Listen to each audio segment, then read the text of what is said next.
Assalamu alaikum wa rahmatullahi wa barakatuh. After praising Allah subhanahu wa ta'ala and sending peace and the prayers upon His Prophet Muhammad sallallahu alayhi wa sallam, Shaykh is welcoming everyone to this new episode of Fatwa Night from Mishka Center in Houston, Texas. First question about when women get together, like, chatting or talking to each other about like social things, like complaining about like the habits or like the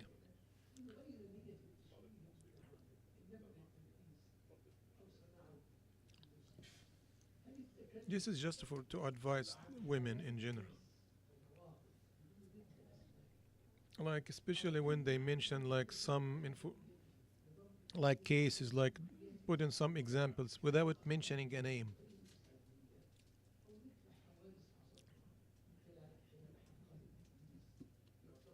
Is it considered the ghaiba, backbiting? Sheikh says there is no backbiting for unknown. So if you are talking about somebody and he's unknown or she's unknown for the people who are listening to you, or maybe like imaginary person, like what can be found in like the history books. So in this case again, the Sheikh says this is not like backbiting and this is not like a back or haram thing. So the haram backbiting, as Ibn Hajar says, is to mention a Muslim or somebody from the people of the book that he's known for the people who are listening to you, like live or a live person or a dead person, with something he would actually hate to know that you are mentioning him with that or describe him with that. This is actually the kabira or the backbiting that is haram. The scholars actually use this hadith that was narrated by Aisha. Like 11 women were sitting together and they have like ahd or to not uh,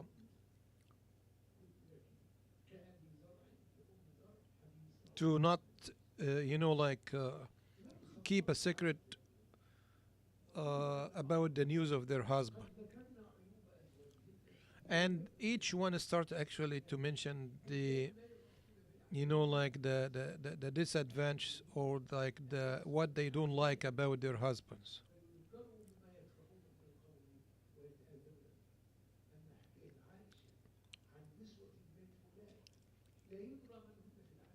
And the Prophet sallallahu alaihi wasallam, and she said that the Prophet sallallahu alaihi wasallam told her, you are to me like Abi Zar' to Zar'. So like do not mention like anything like specific about a person.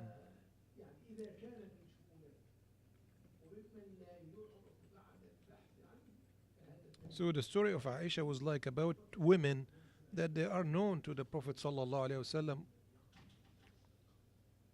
and they were not actually there that the Prophet sallallahu alaihi wasallam would tell them or would know them.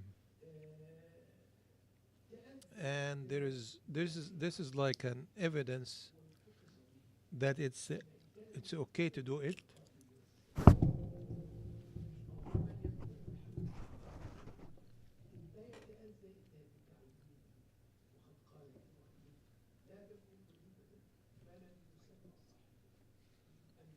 So again, you have to name the person, like the audience would know exactly, or the attendees to that majlis would know exactly whom you're talking about. That's actually mamnu. This is forbidden. That's the haram. So they would know, for example, this is Mr. X, son of Mr. Y, or so. Like for example, a woman is talking about like, hey, my husband did such and such and such, and he's known person, right?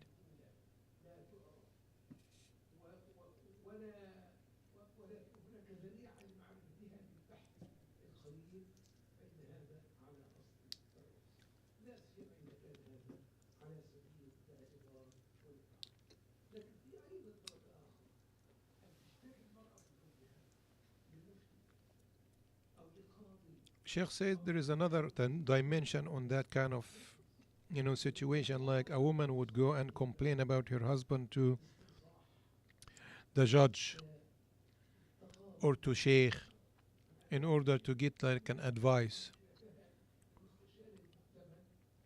You know, um, like for this case, like the sheikh or the judge is a trustworthy person. Yeah, she complains, for example, about like dhulm from their husband on her, for example. That's acceptable. What is the hukm? Second question is, what is the hukm of reviving the night of Sha'ban and fasting their its daytime? Sheikh says there is nothing wrong to fast the day of the 15th of Sha'ban. It's among this like white days like 13th and 14th and 15th. And remember the sunnah of the Prophet ﷺ is to fast these days.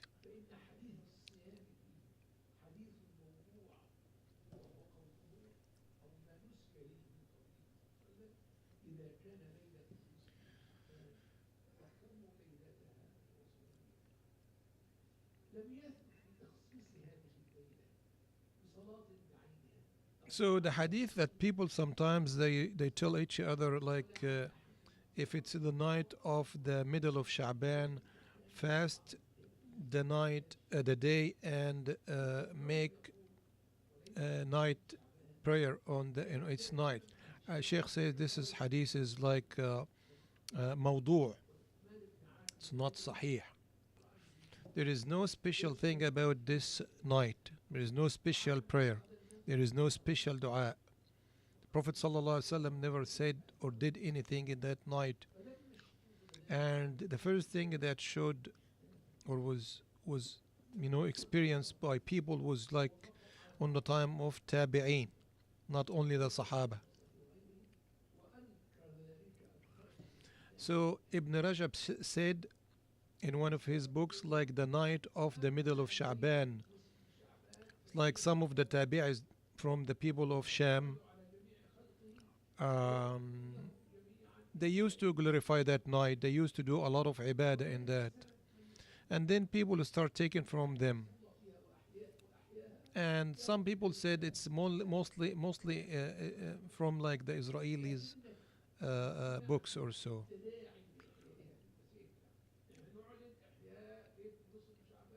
Ibn Taymiyyah said it has like some virtues. Some of the Sahaba or some of the Salaf used to pray that night. But to gather people and to do like jama'ah, and that is actually bid'ah. Ash-Shafi'i said we dua in this night or dua is kind of like accepted by Allah subhanahu wa ta'ala in 5 nights, the night of Jum'ah, the 2 nights of Eids, the night of the first of Rajab and the night of the middle of Sha'ban.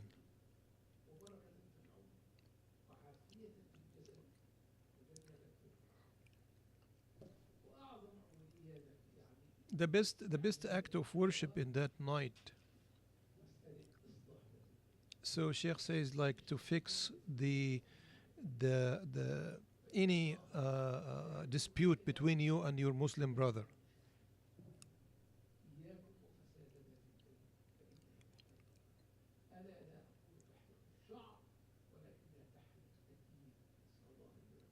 The best thing is to do is just to forgive your brother and sister and uh,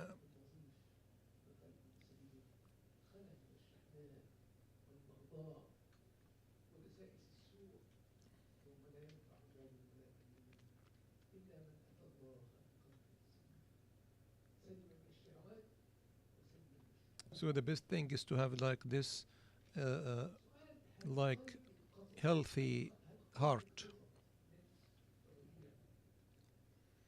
Third question, Sheikh says, will like the if the cat throw up, is it najis?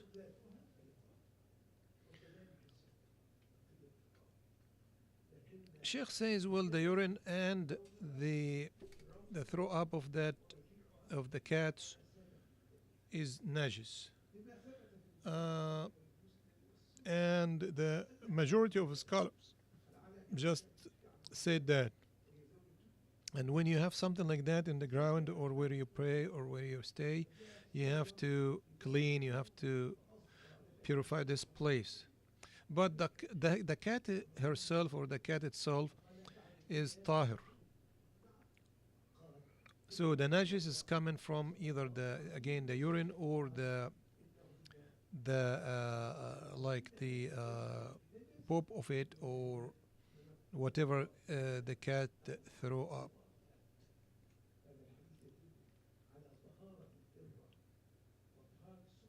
There is hadith was narrated in al-Muwatta and al-Musnad,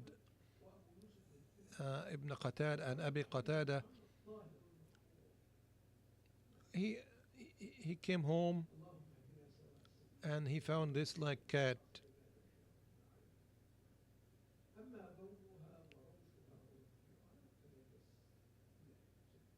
and he found a cat, and he gave her some water until she drank from that water, and the daughter-in-law was just looking at him, wondering what does he do, and he said, "Why do you wonder?"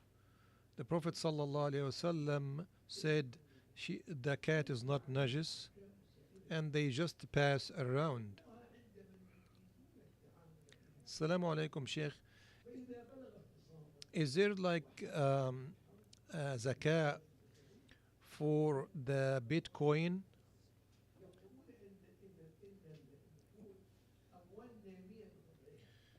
Sheikh says, well, this is like an e-currency, and like we should actually run the same hukm, just like the other currency. So the hukm at the people or the scholars that make that jaiz is just like the regular money or the other type of forms of money or assets. When it reaches that limit or nisab, and then there is a turn of 1 year, so it's just like a money that must pay zakat for, and it's like the 2.5% as everybody knows. Assalamu alaikum, Sheikh. I am a lady who married a man that curses Allah subhanahu wa ta'ala most of the time. I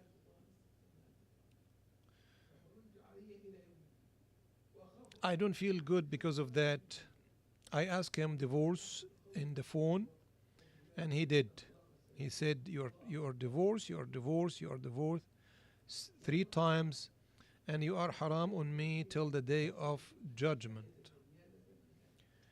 I'm afraid that he would actually bring me back with a fatwa of Ibn Taymiyyah.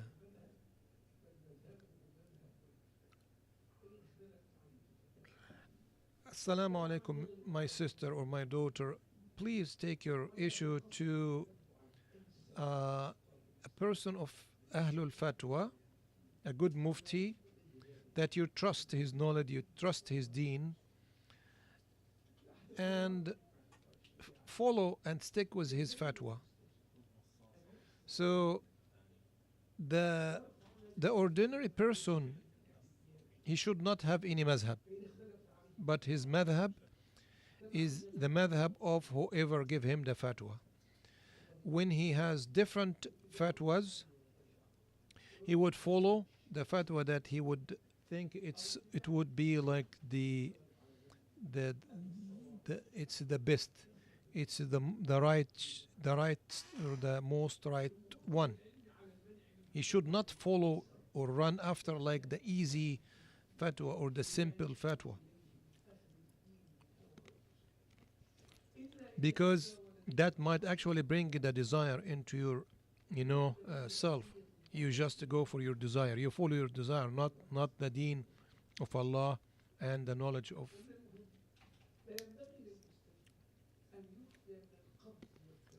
In general, I would advise the person who asks a question or fatwa not to jump between muftis, not to go to one and then a second and then a third and then others, in order to get different fatwas so he can actually take the easy one.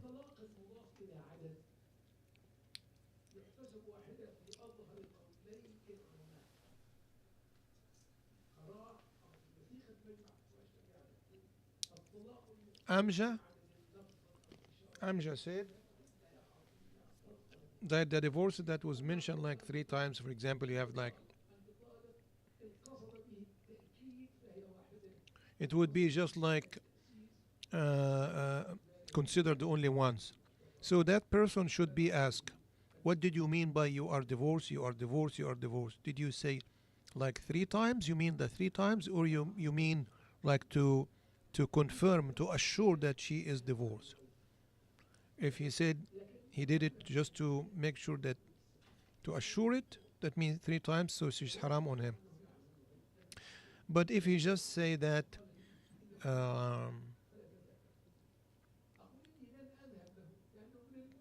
to confirm, that would be fine.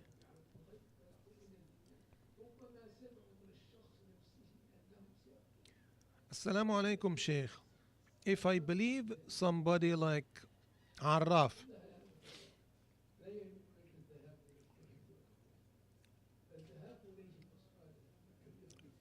I'm not convinced was that he knows like the unseen or the ghaib, but he knows that jinn, would listen or would know. If I do that, am I gonna be like kafir, or am a sinner? Sheikh says, well, it's not jais to go to any kahin or arraf. Going to them, asking them about it's considered among the kaba'ir, the major sins. But if you believe in what they say, it's a kufr. Because the ghaib, nobody knows it but Allah subhanahu wa ta'ala. It was narrated by Muslim about some of the wives of the Prophet sallallahu alaihi wasallam said, the Prophet sallallahu alaihi wasallam said, whoever came to Arraf, ask him about something, his prayers, his prayers are not going to be accepted for 40 nights. Also, the Prophet ﷺ said, whoever came a kahin or arraf and didn't believe in what he says, he's definitely is a disbeliever of what was revealed on Muhammad sallallahu alayhi wasallam. So, khulasa or conclusion is, do not go to them, do not believe them, close this door. May Allah subhanahu wa ta'ala protect you, protect your deen. Is it jaiz to turn on a TV or a radio or a phone to listen to the adhkar of day and night instead of just reciting that or reading that? So the sama' or to listen to this dhikr is mashru', my daughter. Also to listen to Quran is mashru'. It's among the qurubat to Allah subhanahu wa ta'ala. It was narrated in hadith, whoever listened to ayah of the book of Allah, Allah subhanahu wa ta'ala will multiply his reward. And if he recite this one, it becomes like nur, light on the day of judgment for him. So the default in this case, my daughter, is to say it, to say the adhkar. It's not only to listen to them. So this ibadah or that act of worship is just gonna be by saying it, by uttering it, right? Not just listening to that.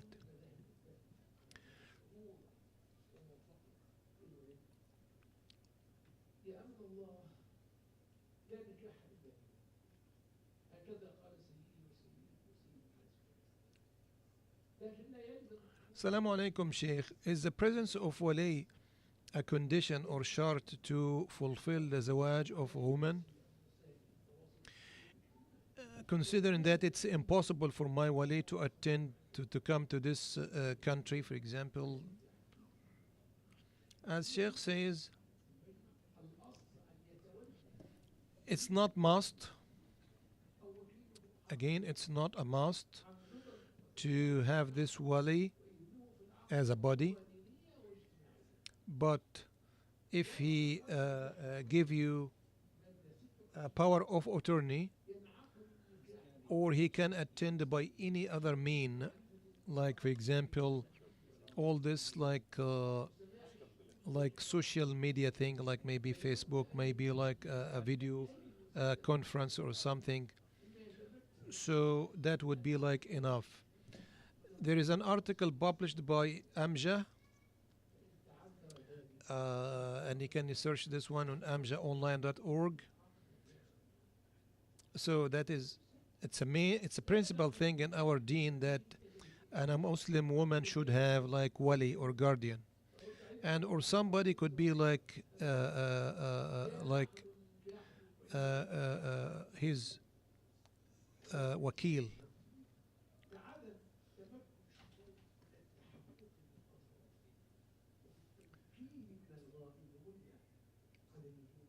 So also said in the article, or the point number 26 of that article, like this marriage contract can be done through like the phone, but there is a must that people between whoever gonna make the phone call and the people are gonna receive that phone call. Like you have to know them before. You cannot just say, hey, this is my father here, can you talk to him, he's my wali. No, that's not gonna be like done like that. Cannot be done like using like emails, for example, or cannot be done using like text messages, because you cannot actually confirm, or you cannot have any assurance that these people are real people, like they are guardians, or like they are the wali of that lady, for example.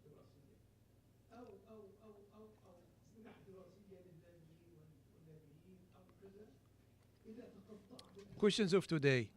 If you take a loan to do like learning or study loan, school, halal?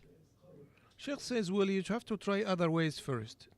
If you tried all the ways, all the doors, and all of them are closed, if you cannot find anything else, yes, it might be halal.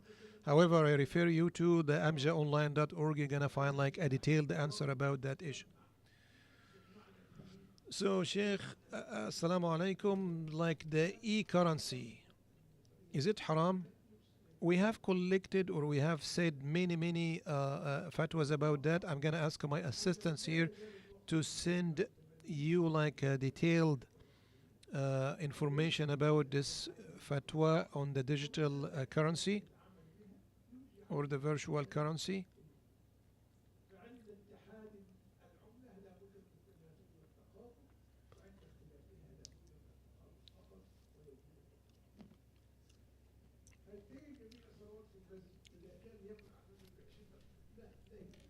Assalamu alaikum, Sheikh. Do I have to pray all prayers at the masjid, especially if it's like 20 minutes by car? And what is the hukm of leaving the work? Especially the leaving the work would make like an impact on my job or my outcome. Sheikh says it might be must on the people that they are living close by the masjid, so they can actually hear the adhan.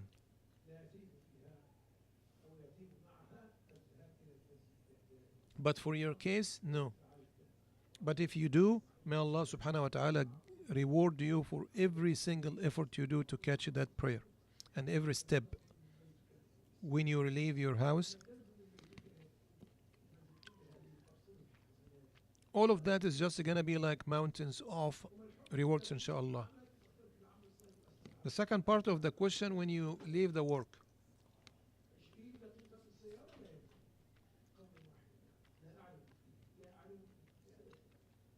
Sheikh says 20 minutes by car to go into the prayer. I have never read anything about that. It's you have to. No, you don't have to. Assalamu alaikum, Sheikh. I was divorced from my husband and the kids are under my like custody. I'm afraid that their dad can actually, like spoil their life and deen and ethics and the relation between me and them. So is it jais for me to prevent him from seeing them or contacting them? I see like their goodness is gonna be to stay away from him. I would allow them to call him once a month or so for a few minutes.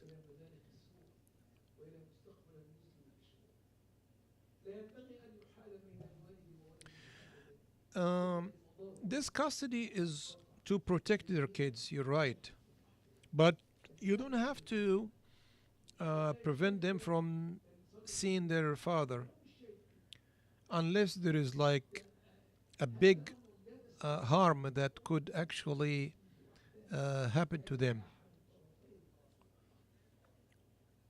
And for that reason, the mother only cannot make that decision.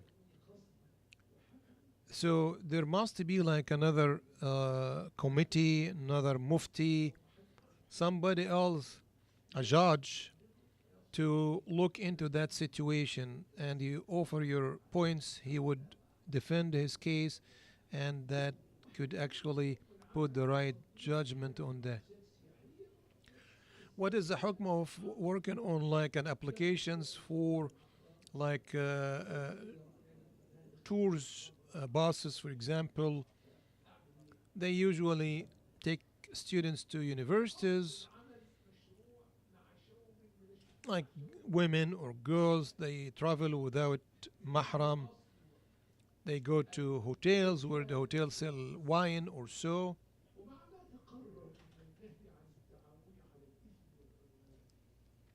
Sheikh says, well, the concept here or the principle here, the principal thing that working is mashru'. It's halal, but there is like few things that would be haram that included into that. So it's according to Sharia, there is nahi to cooperate for any kind of thin or sins, sorry, for sins or anything haram. It's haram. Either you meant that or you didn't mean that.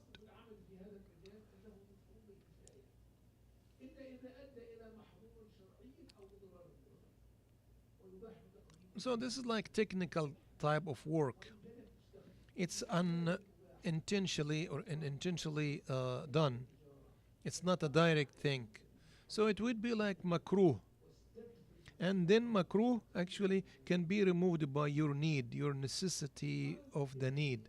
Amja has a detailed article about that. Please search that on amjaonline.org.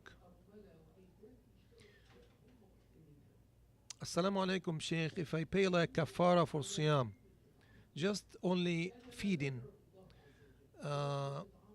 or should I give money to a widow or orphans to buy whatever they need?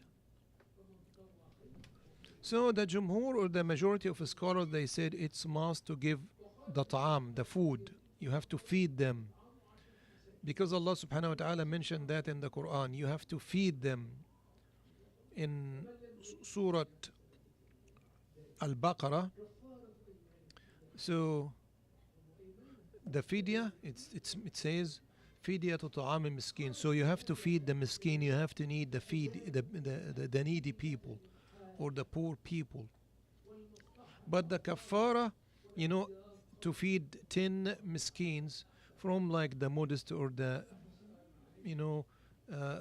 food of type of food, or you can actually give them like the cloth, or you free a neck. Whoever cannot find, he can fast 3 nights. This is kafarat of ayman.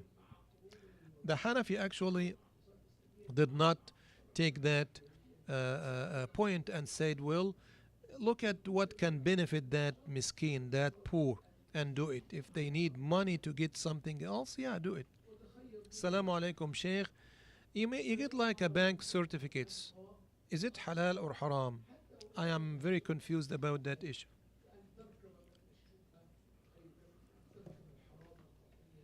Well, Sheikh says, well, all this bunuk or these banks actually they use like riba and avoid dealing with like riba banks.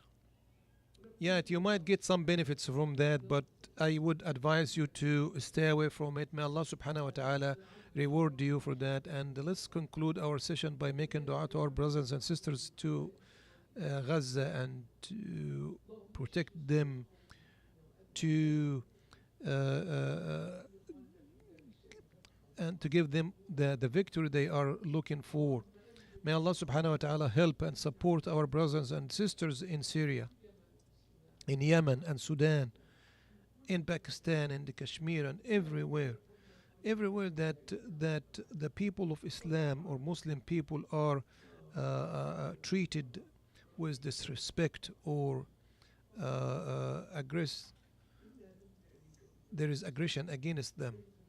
May Allah subhanahu wa ta'ala protect and fix our kids. May Allah subhanahu wa ta'ala forgive us, forgive our parents and their parents and those who have rights over us. And jazakumullahu khairan. Wassalamu alaikum wa rahmatullahi wa barakatuh.